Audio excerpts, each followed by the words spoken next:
مگر سب بچے تو زندہ ہو گئے، وہ بچہ زندہ نہیں ہوا، رونے لگی ہے عبد القادر سب کے بچے زندہ ہو گئے، میرا بچہ نے کیا قصور کیا ہے، میرا ایک ہی بیٹا ہے، میری ایک ہی اکلوتا ہے، عبد القادر اسے بھی زندہ کر دو تو میرے غوث اعظم اسے بھی زندہ کر دیتے ہیں۔ اور یہ خبر جب نانا تک پہنچی، حضرت عبداللہ سومئی تک پہنچی تو وہ ڈنڈا لے کر نکلے، بچپنے کا دور ہے، کرامت دکھانے لگا ہے، ڈنڈا دیکھا نانا کے ہاتھ پر تو دوڑنے لگے، وقت کے غوث اعظم دوڑ رہے ہیں، ابھی بچپنے کا دور ہے، قبرستان کے قریب سے گزر رہے ہیں، قبر والوں کو مخاطب ہو کر کہا کیا دیکھ رہے ہو، نانا پیچھے ڈنڈا لے کر آ رہے ہیں، ابھی بھی سو رہے ہو، سب کے سب اٹھ کر غوث اعظم کے پیچھے ہو لیے، نانا نے دیکھا موقع غنیمت اسی میں ہے کہ یہیں پر رک جایا جائے، یعنی ورنہ بغداد کے تمام قبرستان کے مردے اس کے پیچھے ہو۔ سبحان اللہ۔ میں آپ سے پوچھنا چاہتا ہوں یہاں کون جلا رہا ہے؟ غوث اعظم۔ کون جلا رہا ہے؟ غوث اعظم۔ اللہ۔ کون جلا رہا ہے؟ غوث اعظم۔ ابھی تو آپ نے کہا مارتا کون ہے؟ اللہ۔ جلاتا کون ہے؟ اللہ۔ یہاں کیا دیکھ رہے ہیں؟ غوث اعظم مار بھی رہے ہیں، جلا بھی رہے ہیں۔ اسقف پادری نے کہا ہے تمہارے نبی کی کوئی معجزہ؟ میرا نبی تو وہ تھا کہ قم بسم اللہ کہہ کے مردہ کو زندہ کرتا تھا، تمہارے نبی کا ایسا کوئی معجزہ ہے تو دکھاؤ، میں اسلام قبول کرنے کو تیار ہوں۔ غوث اعظم نے کہا سن، میں نبی نہیں ہوں، نبی کے غلاموں کے غلاموں کے غلاموں کے غلام ہوں، چل کسی قبرستان میں اسے زندہ کرنا ہے۔ سبحان اللہ، سبحان اللہ۔ نعرہ تکبیر، نعرہ رسالت، کرامت غوث اعظم، کرامت غوث اعظم، نعرہ رسالت۔ غوث پاک کو لے گیا اور جب 500 سال پرانی یہ قبر کے قریب جا کر کہا اے عبد القادر، تو اگر اپنے دعوے پر سچا ہے تو اس قبر میں جو سویا ہے اسے زندہ کر کے دکھا۔ بولو 500 سال گزر جانے کے بعد کوئی زندہ ہو سکتا ہے؟ جی نہیں۔ ہو سکتا ہے؟ ہاں وہ اللہ رب العزت ہے جو قیامت کے دن سب کو زندہ ہے نا۔ غوث اعظم فرماتے ہیں سن، یہ قوم کا گانے والا ہے، یہ گاتے ہوئے اٹھے یا ایسے ہی اٹھ جائے۔ سبحان اللہ۔ تو مردہ یہاں کس نے زندہ کیا؟ غوث اعظم نے۔ مردہ زندہ کون کرتا ہے؟ اللہ۔ جان کون دیتا ہے؟ اللہ۔ کون دیتا ہے؟ اللہ۔ اللہ۔ اللہ۔ غوث اعظم کیسے زندہ کر رہے ہیں؟ رحمت۔ ابو جہل آیا میرے نبی کی علم غیب کو آزمانے کے لیے، مٹھی میں کنکریاں لے کر آیا۔ بھتیجا دنیاوی رشتے سے، اے محمد صلی اللہ علیہ یا حبیبی، اگر تم اللہ کے سچے نبی ہو تو میرے ہاتھ میں جو ہے بتا دو۔ سرکار چاہتے تو بتا دیتے، لیکن سرکار نے دیکھا کہ میرے سامنے جو ہے ایسے نہیں بلکہ ابو جہل، سوال کو دہرا دیا، پھیر دیا کہ چچا تمہارے مٹھی میں کیا ہے میں بتا دوں یا تمہارے مٹھی میں جو ہے وہ بتا دے کہ میں کون ہوں؟ سبحان اللہ۔ تمہارے مٹھی میں جو ہے وہ بتا دے کہ میں کون ہوں۔ ابو جہل نے موقع کو غنیمت سمجھا کہ یہ تو آسان تھا کہ وہ بتا دیتے کہ میرے مٹھی میں کیا ہے، لیکن وہ تو جانتا تھا کہ یہ بے جان کنکریاں کیسے بولے، نبی کی قدرت کے بارے میں واقف نہیں تھا۔ میرے سرکار نے اشارہ کیا تو کنکریاں وہیں سے کلمہ پڑھنا شروع کر۔ سبحان اللہ، سبحان اللہ۔ وہ حضرت عیسیٰ تھے جو قم بسم اللہ کہہ کے مردے کو زندہ کرتے تھے، اس جسم میں روح واپس کرواتے تھے، جس جسم سے روح نکل جاتی لیکن میرے سرکار وہاں پر روح ڈال رہے ہیں جس کی نہ زبان ہے نہ کبھی روح. سبحان اللہ. اسی لیے بے جان جسم میں جان جو عطا کر دے اسے ہم عیسیٰ روح اللہ کہتے ہیں، اور جو بے جان کنکریوں میں روح پھونک دے اسے ہم محمد رسول اللہ کہتے ہیں. سبحان اللہ. سبحان اللہ. بتائیے یہاں پر بولنے کی صلاحیت کس نے عطا کیا؟ کس نے دیا؟ رسول اللہ نے. لیکن قدرت خدا کی آپ کی زمین، مگر ہم کہیں کہ اللہ کی زمین، یہاں نہ کوئی شرک ہے نہ کوئی بدعت ہے. مولانا شمس العالم صاحب ان کے وہاں بھی یہی کہتے ہیں، یہ زمین میری وہ زمین میری، یہ مکان میرا وہ مکان میرا. کہتے ہیں وہاں شرک و بدعت کے فتوے نظر نہیں آتے. یار ہم نے کب کہا ہے کہ غوث اعظم بذات خود عطا کرتے ہیں، بلکہ اللہ کی قدرت نے جو عطا کیا ہے اس عطا کو عطا کرتے ہیں. سبحان اللہ. سبحان اللہ. اللہ نے ہمیں قدرت عطا کیا ہے. کبھی نہ غوث اعظم اپنے مزار مقدس میں رہ کر ہماری دستگیری فرما رہے ہیں. سبحان اللہ. بے شک حق ہے. تبھی تو غریب نواز شہنشاہ اورنگزیب کہاں چلے کہاں چلے؟ ایک کے بعد ایک نقل قبروں کو ڈھاتے ڈھاتے چلے آپ، جس کو پختہ بنا دی گئی تھی. ڈھاتے ڈھاتے چلے، چلتے چلتے جہاں سے جواب ملا چھوڑ دیے، جہاں سے جواب نہیں ملا ڈھا کر آگے بڑھتے چلے گئے، حتیٰ کہ آپ غریب نواز کی بارگاہ میں چلے گئے. وہیں سے آپ نے سلام دیا. پہلے سلام کا جواب نہیں، دوسرے سلام کا جواب نہیں، تیسرے سلام کرتے ہی حجت یہی ہے کہ اگر سلام کا جواب نہ ملے غریب نواز کے مزار مقدس کو بھی آپ اٹھانا پڑے گا. تیسرے سلام میں جواب ملتا ہے وعلیکم السلام یا اورنگزیب حجتی. تو اورنگزیب جب تو نے پہلا سلام دیا تو مدینہ شریف میں، دوسرے سلام میں بردہ شریف پہنچا، تیسرے سلام میں مزار مقدس میں آ کر پھر سلام کا جواب دیا. مگر چلتے چلتے آپ نے دیکھا، چند بھیک منگوں کو دیکھا جو غریب نواز کے مزار کے ارد گرد بیٹھے مانگ رہے. آج لوگوں کو شکایت ہے کہ مانگتے ہیں ملتا نہیں ہے. کسی نے کیا ہی اچھا کہا، مانگنے کا سلیقہ تو آتا نہیں. لوگ کہتے ہیں کہ مجھ کو ملتا نہیں. مانگنے کا سلیقہ پیدا کر لو اپنے آپ میں. مانگ رہا ہے، مدتوں سے مانگ رہا ہے. اورنگزیب نے پوچھا کب سے مانگ رہا ہے؟ کہا کہ 10-12 سال سے مانگ رہا ہوں.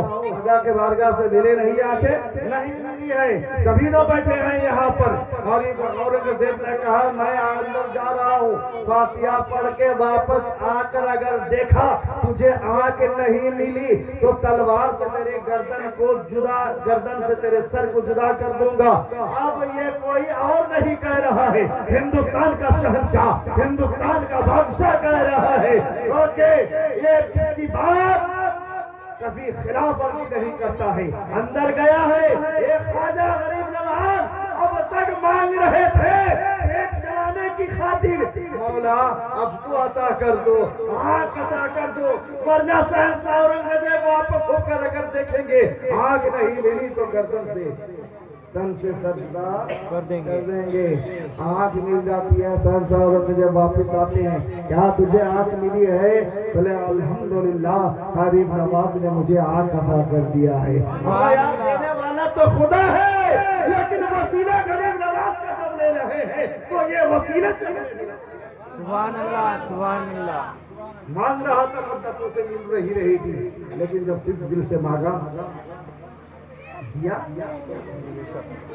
غوث اعظم 12 سال کی بارابی سمیت کشتی کو اعلان کا تو تکلیف سنتے ہو نا آپ لوگ، خود بھی ایک بڑھتا مقرر ہو. آپ لوگ کوئی مقرر سے کم نہیں ہو، مقرر سے کم نہیں ہو، لیکن آپ اس پر عمل پیرا نہیں. یہ لگوا 12 سال کی کشتی غوث اعظم نے نکال دیا سمندر کے تہہ سے. سنتے ہو جی واقعہ آپ نے سنا ہے؟ جی بے شک. بچاتا اللہ ہے.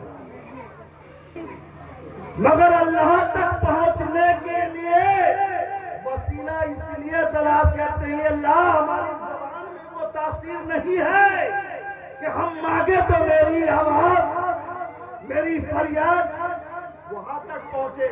اسی لیے وہ بارگاہ تلاش کرتے ہیں جہاں مانگنے کے بعد انہیں اللہ نے اتنا دیا ہے کہ اپنے دولت سے بھی نہ مانگے. سبحان اللہ. غوث اعظم کے مجلس میں بیٹھنے والے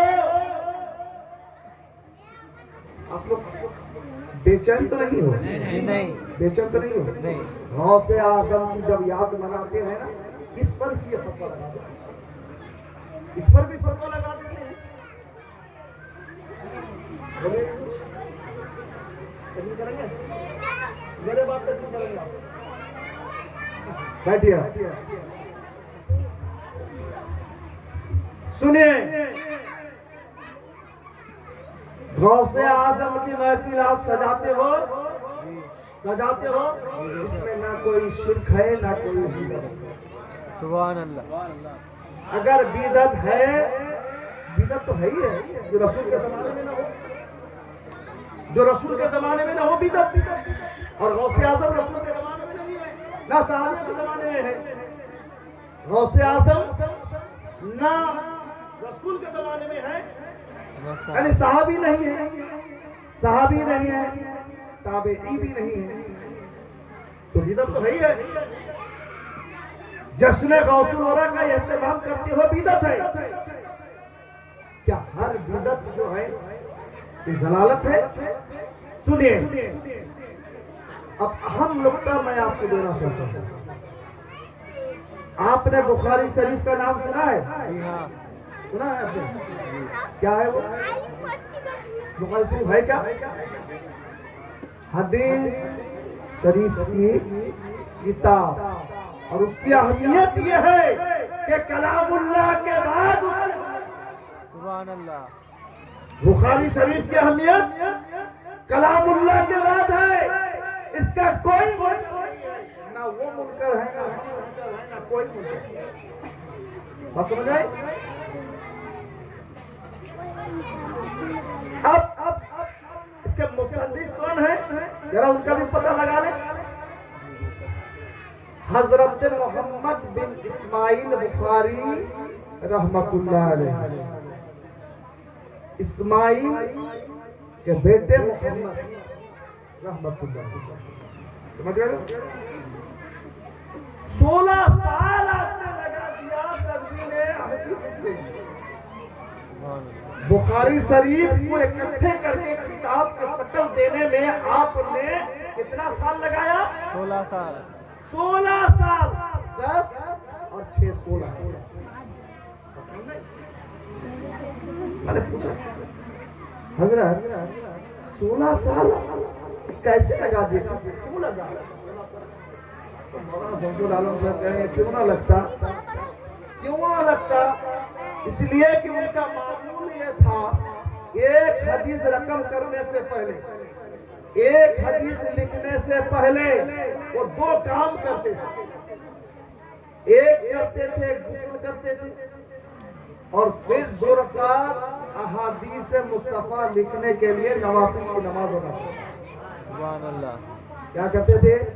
ایک حدیث شریف لکھنے کے لیے لکھنے سے پہلے غسل فرماتے اور 2 رکعت نفل نماز ادا کرتے. میں نے ڈائریکٹ والوں سے پوچھا اللہ کے نبی نے کہیں پر کہا ہے کہ میری حدیث لکھنے سے پہلے تم غسل کر لیا کرو اور 2 رکعت نفل نماز پڑھا کرو؟ کسی صحابی نے ایسا کیا ہے؟ کسی صحابی نے ایسا کیا ہے؟ ان کی ماں ان کا سر کھا جائے یہ ایک بھی مثال پیش کرنے سے تاثیر رہے گا. اب سوال ہوتا ہے کہ کوئی بدعتی سے ہم حدیث سنیں؟ نہیں کوئی بدعتی سے حدیث سننا گناہ ہے. تو آپ کیا کہو گے محمد بن اسماعیل بخاری جو مصنف بخاری شریف ہے، ان کی حدیث کی کتاب جسے بخاری شریف کہا جاتا ہے، ہمارے نزدیک اس کی اہمیت قرآن مقدسہ کے بعد ہے، کیا ان کی وہ حدیث شریف کو ہم کہیں گے؟ وہ بھی مانیں گے، وہ بھی مانیں گے. ہم تو مسرور ہو کر مان رہے ہیں، وہ مجبور ہو کر مان رہے ہیں. سبحان اللہ سبحان چلیے جواب اگر کسی کے پاس نہیں ہے تو عبداللہ بخاری کے محمد بن اسماعیل بخاری کے پاس چلے. یہ حضرت امام بخاری آپ ہی بتائیے کہ قرآن میں کہا ہے کہ ایک حدیث شریف لکھنے سے پہلے آپ غسل کریں اور 2 رکعت نماز نفل ادا کریں. کیوں آپ کر رہے تھے؟ کون سی صحابی کی سنت یہ ہے؟ تو عبداللہ محمد بن اسماعیل بخاری حضرت امام بخاری علیہ رحمت و رضوان کہیں گے قرآن و حدیث میں نہیں ہے، لیکن یہ محبت کو اگر سمجھنا ہے تو محبت کی کتاب اٹھا لیا کر، اس کے اوراق کو پلٹ لیا کر، دیکھ اس میں اور اس سمندر میں پتا لگا تو پتا چل جائے گا کہ اس میں کوئی منع نہیں، منع نہیں ہے. ہم وہاں رکتے ہیں جہاں قرآن ہمیں روک دے، ہم وہاں رکتے ہیں جہاں احادیث مصطفیٰ ہمیں روک دے، جہاں ہم وہاں رکتے ہیں جہاں پر قیاس مستحیل ہمیں روک دے، ہم وہاں رکتے ہیں جہاں پر اجماع امت ہمیں روک دے، جہاں پر یہ تمام 4 دلائل ہمیں نہ روکے، ہم وہاں رکتے نہیں ہیں. ہم تو کام کرتے جائیں گے. جو کام کرنے سے خوشیوں کا اظہار ہوتا ہے، اللہ کے فضل کا اظہار ہوتا ہے، اللہ کی رحمت کا اظہار. اس لیے اور آگے سنیے گا، جی جی اور آگے سنیے گا، جی سنیے گا. جی 12:25. اچھا ایک دوسرا سنیں. حضرت مالک رضی اللہ عنہ جو صحابی نہیں ہے، تابعی میں سے شمار ہے. 5 منٹ حکم سلام کو پڑھیں. حضرت مالک رضی اللہ عنہ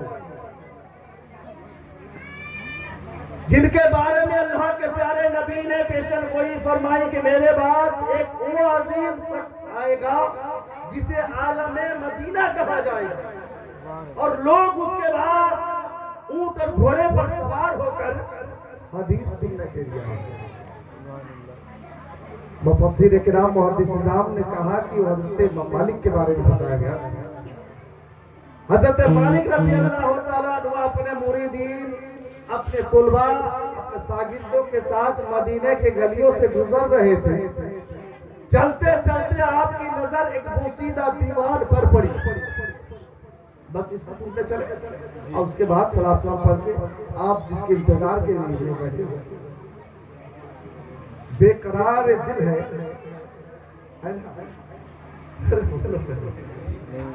بے قرار ہو، وہاں تک آپ اس منزل تک پہنچا دیا جائے. منزل کا راستہ بھی بتا دیے گا، بتائیں نہ بتائیں وہی بتا دیں گے. بہرحال آپ اپنے طلباء، اپنے شاگردوں کے ساتھ مدینے کے گلیوں سے گزر رہے ہیں. آپ کی نظر ایک بوسیدہ دیوار پر پڑی تو آپ قریب ہوتے گئے اور جا کر اس بوسیدہ دیوار پر بوسا لگایا. کیا کیا؟ بوسا لگایا. ہمارے یہاں چومنے پر ہی تو فتویٰ لگتا ہے. ارے بولو، چومنے پر فتویٰ نہیں لگتا ہے؟ چومنے پر فتویٰ نہیں لگتا ہے؟ آپ کو قبر گزرا نہیں کہتے، آپ چادر کو چوم لیتے ہو تو فتویٰ لگتا ہے. کم عقل لوگ ہیں حیران کی کوئی بات نہیں ہے، سمجھدار اگر ہو جاتے تو ایسے پتہ نہیں لگاتا۔ بہرحال اللہ انہیں بھی توفیق عطا فرمائے۔ تو بوسہ دے دیا۔ شاگردوں نے پوچھا، طلباؤں نے پوچھا، طلباء نے پوچھا کہ اے حضور آپ کو کیا ہو گیا؟ اچانک آپ بوسیدہ دیوار کی جانب چلے گئے اور بوسیدہ دیوار کو آپ نے بوسہ لگایا، چوما اور رونے لگے۔ کیا بات ہے؟ کہا تو میں نے بوسیدہ دیوار کو چوما۔ آپ فرماتے ہیں میں نے کب اس بوسیدہ دیوار کو چوما، کب اس دیوار کو بوسہ دیا؟ شاگردوں نے کہا حضور میں نے اپنے آنکھوں سے دیکھا، سنی ہوئی بات نہیں ہے، میں نے آنکھوں سے دیکھا ہے، ابھی تو آپ نے بوسہ لگایا ہے۔ سنو آپ فرماتے ہیں میری نظر جب اس بوسیدہ دیوار پر پڑی تو اچانک میرے دل میں یہ خیال آیا شاید کہ یہ نبی کا زمانہ پایا ہوگا اور میرے مصطفیٰ چلتے چلتے کبھی اس دیوار پر ٹیک لگا کر بیٹھے بھی ہوں گے۔ میں نے اس بوسیدہ دیوار کو نہیں، اس نسبت کو میں نے بوسہ دیا۔ سبحان اللہ، سبحان اللہ۔ میں نے اس نسبت کو چوما ہے۔ اب یار ان سے پوچھو کہ نسبت کو چومنا کہاں پر، اس بوسیدہ دیوار کو چومنا کہاں پر قرآن میں ہے، کہاں پر احادیث مصطفیٰ میں ہے؟ تو حضرت مالک رضی اللہ عنہ کہیں گے یہ محبت کی کتاب ذرا پڑھ کے تو دیکھ، سبحان اللہ۔ محبت کی کتاب ذرا پڑھ کے تو دیکھ۔ اور شاعر کیا کہتا ہے؟ محبت کو سمجھنا ہے تو نہ سے خود محبت کر، کنارے سے کبھی اندازہ طوفان نہیں ہوتا۔ آ جاؤ، اگر تمہاری سمجھ میں بات نہیں آ رہی ہے آ جاؤ پیارے، دل سے دل لگا لو، آدھا گھنٹہ میرے پاس آ جاؤ، بیٹھ جاؤ، پھر دیکھو تمہاری دل کی دنیا بدل جائے۔ دعویٰ کرتا ہوں اور دلیل کے لیے مصطفیٰ۔ سبحان اللہ، سبحان اللہ۔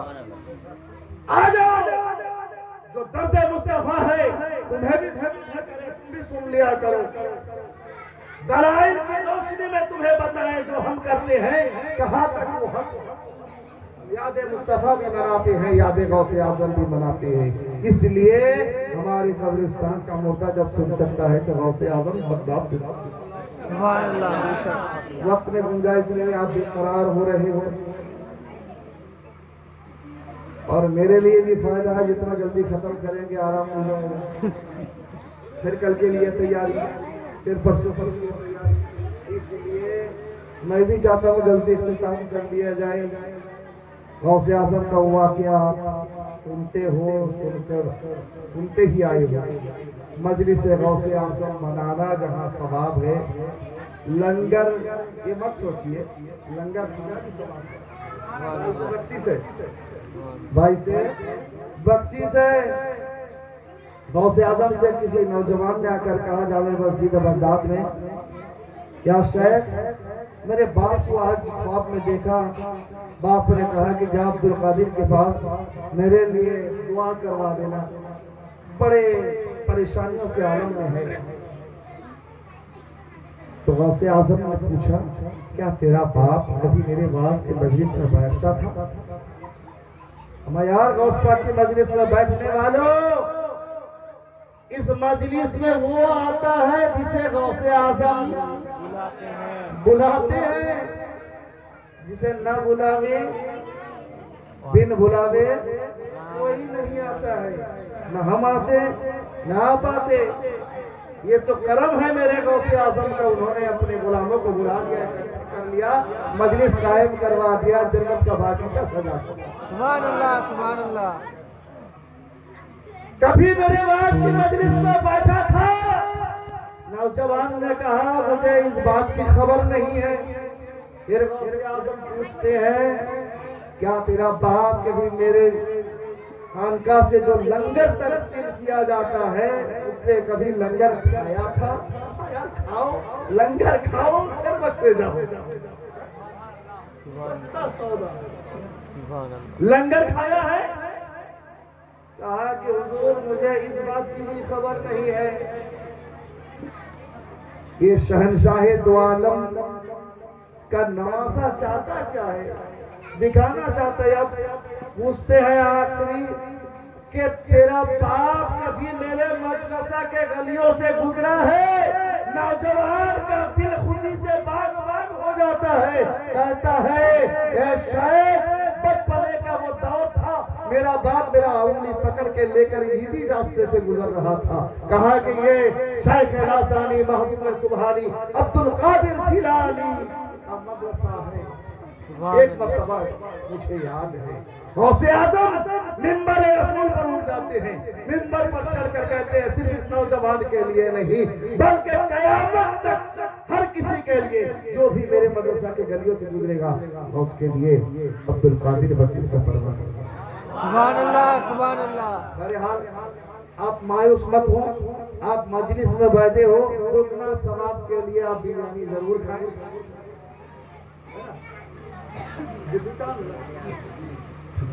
ثواب کے لیے بریانی بھی کھائیں اور غوث اعظم سے اپنا نسبت اپنا ناطا جوڑ کے رکھیں۔ فائدہ اسی میں یہ ہے کہ جہاں تک ہماری رسائی نہیں ہے ہم غوث اعظم سلسلہ والے ہیں نا، پیر کے ہاتھ میں جب ہاتھ دیتے ہیں تو بک جاتے ہیں، ہے نا، بک جاتے ہیں۔ پیر نے کہا دیوبند جی کے گھر میں لڑکی شادی مت دے، کہا کہ پیر صاحب اپنی مرضی سے کیا ہے، گھر کچھ لیا ہے، شادی تو دینا ہی ہے۔ پیر صاحب نے کہا مت دے، کوئی دنیا دار پیر صاحب ہمارے کلچر دولت مند آدمی ہے، اس کی مرضی پر اپنی مرضی کو رکھ لیا جائے، لیکن جو اللہ کا محبوب ہوتا ہے، جو ولی ہوتا ہے، وہ کسی سے ڈرتا نہیں ہے، وہ کسی سے ڈرتا نہیں ہے، دولت مند کو بھی اپنے قدموں کے ٹھوکر میں رکھا کرتا ہے۔ بے شک سبحان اللہ۔ وہ حق ہے۔ صوفی ہی کیا ہے جو دولت میں بک جائے؟